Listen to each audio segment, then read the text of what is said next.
జాతీయ న్యాయ సేవా సంస్థ ఆధ్వర్యంలో డిసెంబర్ 14న అన్ని కోర్టులలో లోక్ అదాలత్లను నిర్వహించడం జరుగుతుందని జిల్లా న్యాయ సేవా అధికార సంస్థ ప్రతినిధి కె వెంకటేష్ తెలిపారు. ఈరోజు మీడియాతో మాట్లాడుతూ లోక్ అదాలత్లో రాజీ పడదగిన క్రిమినల్ కేసులు, సివిల్ దావాలు, కుటుంబ తగాదాలకు సంబంధించిన కేసులు పరిష్కరించబడతాయన్నారు. అలాగే చెక్ బౌన్స్ కేసులు, మోటార్ వెహికల్ చట్టంకు సంబంధించిన కేసులతో పాటు బ్యాంకు కేసులు, చిట్ ఫండ్ కేసులను ఇరు పక్షాలు సమ్మతితో పరిష్కరించబడతాయన్నారు. వచ్చే నెల 14వ తారీఖు జాతీయ లోక్ అదాలత్ జరపడం జరుగుతుంది.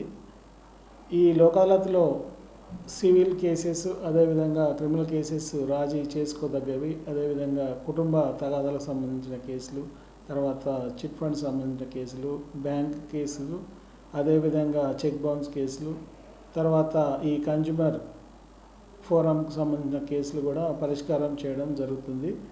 ఈ లోక్ అదాలత్లో భాగంగా మేము బెంచెస్ ఏర్పాటు చేయడం జరిగింది. జూనియర్ సివిల్ జడ్జెస్ స్థాయిలో 5 బెంచెస్, అదేవిధంగా సీనియర్ సివిల్ జడ్జి కోర్టు స్థాయిలో ఒక బెంచి, అదేవిధంగా జిల్లా కోర్టు స్థాయిలో ఒక బెంచి, తర్వాత కన్జ్యూమర్ ఫోరం సంబంధించి ఒక బెంచి, తర్వాత ఈ పెట్టి cases, drunk and drive cases సంబంధించి 2 బెంచెస్ కరీంనగర్ కోర్టు పరిధిలో ఏర్పాటు చేయడం జరిగింది.